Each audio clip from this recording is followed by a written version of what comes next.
Hi everyone, welcome to my channel Bibbity Bobbity Books. My name is Ellie and this is going to be a very quick August wrap up and an autumn TBR.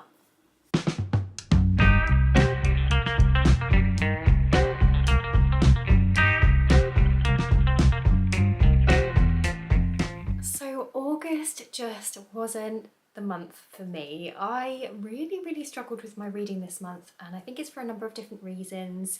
I just had a really busy August in terms of my personal and my professional life. Also, I was quite poorly in August, which really kind of knocked me.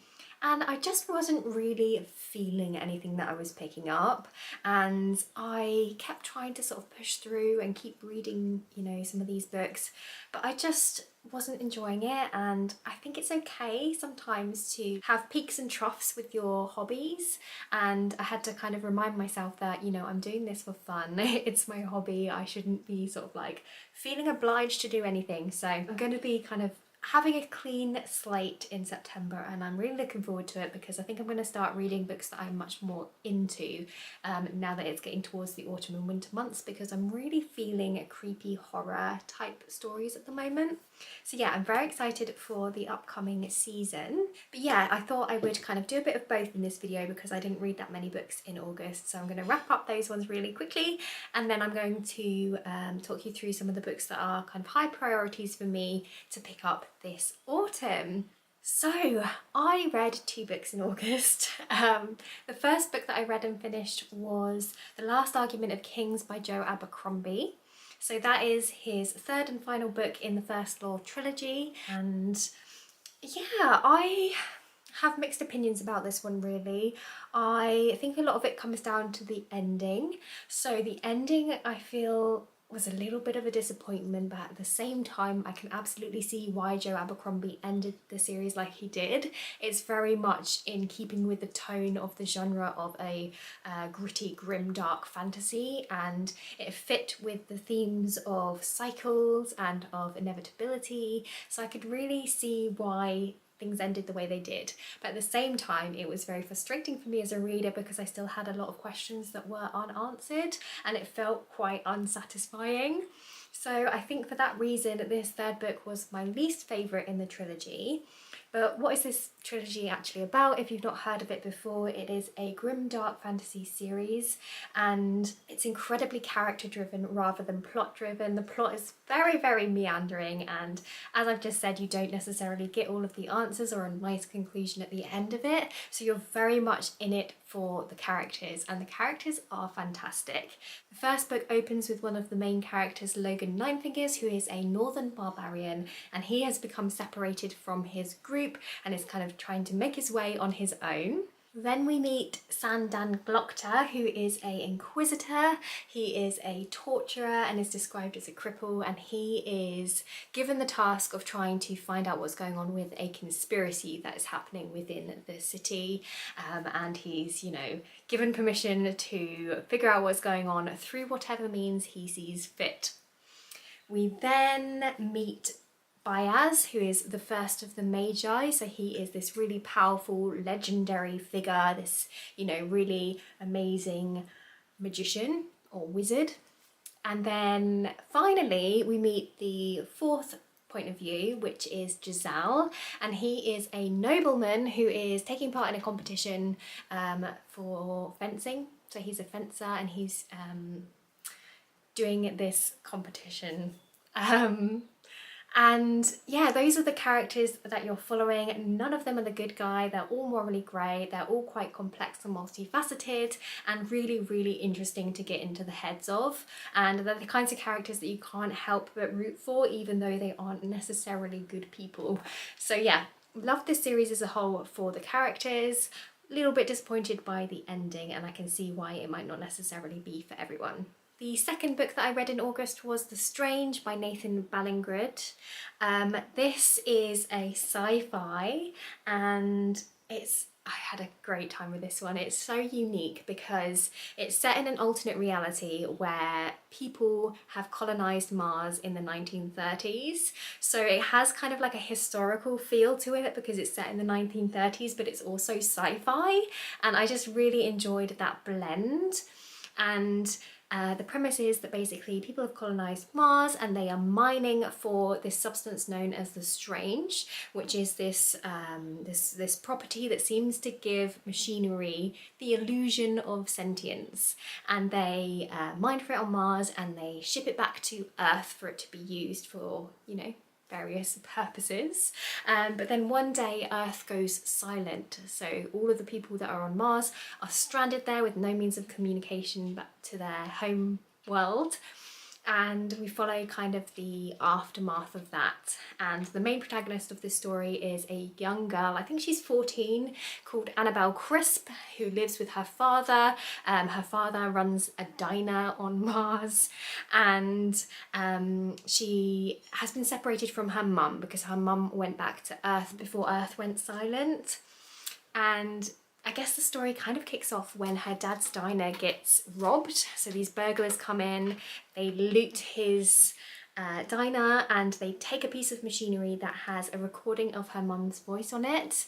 And of course our main character of Annabelle is very distressed and upset by this. It's the last thing that connects her to her mum and also connects her father to her mum. And so she kind of goes off on this revenge mission, really, to kind of retrieve that piece of machinery back. And it goes on from there. And what I loved about this is it kind of felt a little bit like a Western in the way that it was written, in the way that it was set in the 1930s, but it also had some real retro, almost 80s vibes, because there was talk of UFOs and things like that.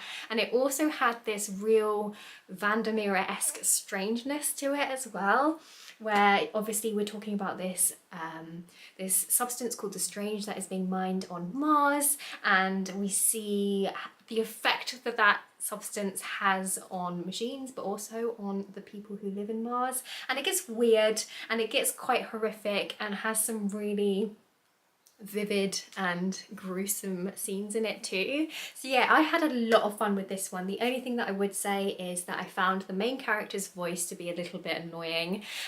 She was quite narcissistic in her views, and I think that's just because of her age. She's very consumed with her own problems and everything revolves around her, and she never really thinks about the consequences of her actions. She's very impulsive, and for that reason it made her feel quite annoying to read. So yeah, that's my only sort of qualm with this book really, but aside from that, had an absolute blast with this one. It's a real page turner, and yeah, I had so much fun. Okay, so those were the 2 books that I read in August. I also started 3 other books but just didn't get very far with them, including Amina Rafi by Shannon Chakraborty, which I was supposed to be buddy reading with the lovely Imogen over on Peace and Cookies. So I'm really sorry, Jen, that I didn't finish this one with you. I just wasn't feeling it, and to be honest, I wanted to put it down rather than force myself to read something that I wasn't in the mood for, because I do think that is a book that I will really enjoy if I'm in the right headspace. So I wanted to give it a good, you know, a good chance, and to sort of save it for when I'm in the mood for a fun pirate type fantasy story. So yeah, that's on hold for now, but it's not a permanent DNF. Anyway, moving on to the second section of this video, I wanted to chat you through some books that I'm really excited to pick up in autumn. I've got a little stack next to me, so I'm just going to pick them up at random and have a little chat so that you can kind of get an idea of the kinds of stories that I am going to be reaching for in the next couple of months. So the first book is one that I've been meaning to read for a while, and that is The Last Tale of the Flower Bride by Roshani Chokshi. So this is this author's debut adult novel, I think. They've written a lot of middle grade books that have been very successful, but I think this is their first dabble into adult, correct me if I'm wrong. And I believe this is a kind of creepy gothic tale. So it says on the inside flap, once upon a time a man who believed in fairy tales married a beautiful woman named Indigo. He was a scholar of myths, she was heiress to a fortune. They exchanged gifts and stories and believed they would live happily ever after, and in exchange for her love, Indigo extracted a promise that her bridegroom would never pry into her past. So yeah, we have this couple, and I think her bridegroom does actually end up prying into her past and uncovers some strange and weird things. So yeah, I've heard this has incredibly lyrical writing, which is something that I usually really enjoy, and a gothic creepy setting. So yeah, I'm very excited for that one. Next up on my pile, we have The Book That Wouldn't Burn by Mark Lawrence. Look how fabulous this cover is. It's so pretty. This is pretty chunky, actually. It's a fantasy book that is set in a library, and honestly, that's all I really know. But I mean, do you need to know any more than that? It says on the inside, Ever has lived his whole life trapped within a vast library older than empires and larger than cities. Livera has spent hers in a tiny settlement out on the dust where no one goes and nightmares walk. The world has never noticed them. That's about to change. So yeah, I think this is going to be perfect for the autumn months because it has that creepy quality to it, and the fact that it is set in this massive library just seems like a really cozy setting. So yeah, very much looking forward to that one. Next up, we have Gideon the Ninth, written by Tamsin Muir. So this is the first book in a sci-fi, I think it's adult sci-fi series. The tagline for this series is Lesbian Necromancers in Space, which was all I needed to hear. I know quite a few people who have read this series and who have highly recommended it and said that it's really fun, really fast paced, quite unique, and honestly, tick tick tick, sign me up. Also look at this cover, it's so badass. I really love it. So yeah, I'm excited to finally get to this series. Next up we have A House with Good Bones by T. Kingfisher. T. Kingfisher is an author that I already know that I love. I've read quite a few of her books now and really enjoy her writing and how she infuses her books with a little bit of humour and comedy. And yeah, this one sounds great. This one's one with a haunted house setting, so you know, I'm in. And that's all I really needed to know. It says on the inside, Samantha Montgomery pulls into the driveway of her family home to find a massive black vulture perched on the mailbox staring at the house. Inside, everything has changed. Gone is the eclectic warmth Sam expects. Instead, the walls are sterile white. Now it's very important to say grace before dinner, and her mother won't hear a word against Sam's long dead and little missed grandmother, who was the first to put down roots in this small southern town. The longer Sam stays, the stranger things get, and every day more vultures circle overhead. Next up we have this little book. This is Of Sorrow and Such by Angela Slatter. Someone recommended this to me in the comments of one of my videos. I'm really sorry I've forgotten who it was, but thank you so much for the recommendation because this absolutely sounds like something that I would enjoy. So on the back here it says, A tale of loyalty and betrayal, of hope and everlasting damnation from World Fantasy Award finalist Angela Slatter. Mistress Gideon is a witch. The locals of Eda's Meadow, if they suspect it of her, say nay a word. Gideon has been good to them, and it's always better to keep her on their good side, just in case.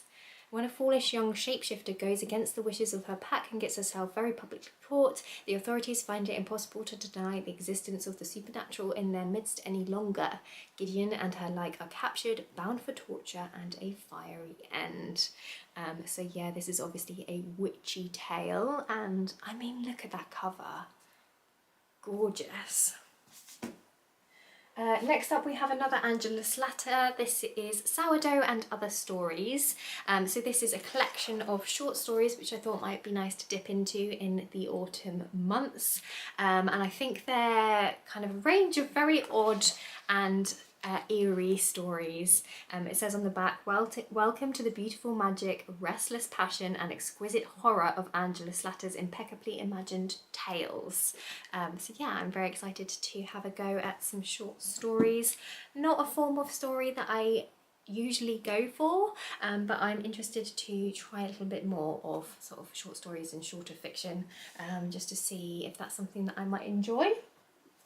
Next up we have Daughters of the Lake by Wendy Webb. This is one that I've had on my TBR for a while and I think it sounds so interesting. So it says on here, the ghosts of the past come calling in a spellbinding heartstopper from the Queen of Northern Gothic. After the end of her marriage, Kate Granger has retreated to her parents' home on the lake to pull herself together, only to discover the body of a murdered woman washed into the shallows. Tucked in the folds of the woman's curiously vintage gown is an infant as cold and at peace as her mother. No one can identify the woman except for Kate. She's seen her before in her dreams. 100 years ago, a love story ended in tragedy, its mysteries left unsolved. It's time for the lake to give up its secrets. As each mystery unravels, it pulls Kate deeper into the eddy of a haunting folk tale that has been handed down in whispers over generations. Now it's Kate's turn to listen. As the drowned woman reaches out from the grave, Kate reaches back. They must come together, if only in dreams, to right the sinister wrongs of the past. That sounds so good. I love the fact that we have two people from different times that are connected somehow through their dreams. And yeah, it's obviously a bit of a mystery, a bit of a thriller, and it just sounds great. Next up we have The Har by David Sodergren. This is another horror book that was recommended to me by one of my lovely viewers, so thank you so much for the recommendation because this sounds fantastic. It's set in Scotland, which is one of my favourite settings for a creepy book, and it also has folkloric vibes to it, I believe. So it says on the back here that our main character has lived in the Scottish fishing village of Witchhaven all her life. She was born there and she intends to die there, but when an overseas property developer threatens to evict the residents from their homes and raze Witchhaven to the ground in the name of progress, all seems lost until the day a mysterious fog bank creeps inland. The Har. To some it brings redemption, to others it only brings madness and death. What macabre secrets lie within the Har? How good does that sound? I don't know, it sounds very different. The idea that we have this kind of fog bank called the Har that is causing all of these issues. I don't know, I think that's going to be so atmospheric. Next up we have another horror. This is A Head Full of Ghosts by Paul Tremblay. There's a very eye-catching quote on the front here by Stephen King that says, "Scared the living hell out of me and I'm pretty hard to scare." So I'm a little bit intimidated by this one, but I have been on the hunt for a horror book that will actually scare me, so I'm really hoping that this one does the trick. I was intrigued by this one because I understand that it's a psychological horror, and I think if anything's gonna properly scare me, it's gonna be a psychological horror. So it says on here, the lives of the Barretts, a suburban New England family, are torn apart when 14-year-old Marjorie begins to display signs of acute schizophrenia. To her parents' despair, the doctors are unable to halt Marjorie's descent into madness. As their stable home dissolves into a house of horrors, they reluctantly turn to a local Catholic priest for help and soon find themselves the unwitting stars of The Possession, a hit reality TV show. 15 years later, a best-selling writer interviews Marjorie's younger sister Mary. As she recalls the terrifying events that took place when she was just 8 years old, long-buried secrets and painful memories begin to surface, and a mind-bending tale of psychological horror is unleashed. That sounds amazing. I love the fact that we have this TV show going on as well. I don't know, I really enjoy things like that, where you have a TV show that's supposed to be showing something and then things go wrong. I know what I mean. Do you know what I mean? I don't know if I'm making any sense, but I'm very excited for this one. Next up we have Nod by Adrian Barnes. So I have actually already started this one. I'm quite a way through it actually, and I have been really enjoying this one so far. But do keep an eye out for my review in next month's wrap up that I do, where hopefully I'll have more than just 2 books to wrap up. This is great. This is a horror book, and it's set in Vancouver, and it discusses this global phenomenon that happens whereby everybody in the world can no longer sleep. I think there's only about 1 in every 1,000 people who can actually sleep at night. So there's this kind of like mass insomnia that happens, and it's following the chaos that ensues because of that. Because we know that obviously you need sleep, your body needs it. After just a few days you start to lose your grip on reality. you start to have physical symptoms as well, and I think you can only last something like 32 days without sleep before you die. So it's this really terrifying event, and we follow our main protagonist, who is actually lucky enough to be able to sleep, but he is watching his partner, who can't sleep, sort of descend and disintegrate before his eyes. And yeah, it's really, really interesting and really creepy. I will say it's, well, that's all I'm going to say for now. You'll have to look out for my review video when I film it, but spoilers, I do really enjoy this one. I've been having a great time reading it. Next up we have Mythical Wood by Robert Holdstock. This is a book that I think sounds incredibly atmospheric, and I think it will really help to get me in the autumn mood. So this says, deep within the wildwood lies a place of myth and mystery from which few return, and of those few none remain unchanged. Stephen Huxley has already lost his father to the mysteries of the wood. On his return from the Second World War, he finds his brother Christopher is also in the thrall of the mysterious wildwood, wherein lies a realm where mythic archetypes grow flesh and blood, where love and beauty haunt your dreams, and in promises of freedom lies the sanctuary of insanity. I mean, that sounds incredibly intense, but also incredibly awesome. I'm very excited. And then the final one that's sort of on my high priority list to get to this autumn is The Library at Mount Char, written by Scott Hawkins. This is one that I picked up on my friend's recommendation, who read it and really enjoyed it. I believe it's a creepy story. I don't know much more than that. It says on the back here, Carolyn is not so different from the other people around her. She likes guacamole and cigarettes and steak. She knows how to use a phone. Clothes are a bit tricky, but everyone says nice things about her outfit with the Christmas sweater over the gold bicycle shorts. After all, she was a normal American herself once. That was a long time ago, of course, before she and the others were taken in by the man they call father. In the years since then, Carolyn hasn't had a chance to get out much. Instead, she and her adopted siblings have studied the books in his library and learned some of the secrets of his power, and sometimes they've wondered if their cruel tutor might secretly be God.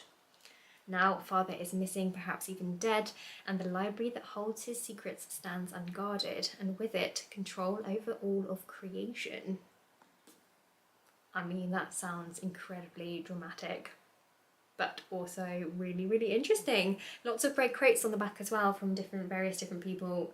One says, one of the best books I've ever read. It says compulsively readable. It says it turns funny and horrifying. It hits every mark and is utterly satisfying. So yeah, it comes with high praises, and I'm just incredibly intrigued. It sounds like a very odd blurb, if you know what I mean.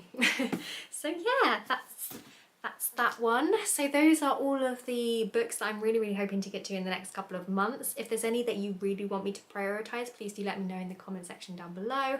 I am a mood reader, so I probably will pick up books outside of this stack as I fancy. I might not necessarily read them all, but those are just the ones that I am most excited for. So yeah, I really hope that you enjoyed this video. Thank you so much for watching. If you've made it this far, don't forget to like the video if you liked it, and do feel free to subscribe if you want to see some more videos from me. And yeah, I guess I'll see you next time with another video. Bye!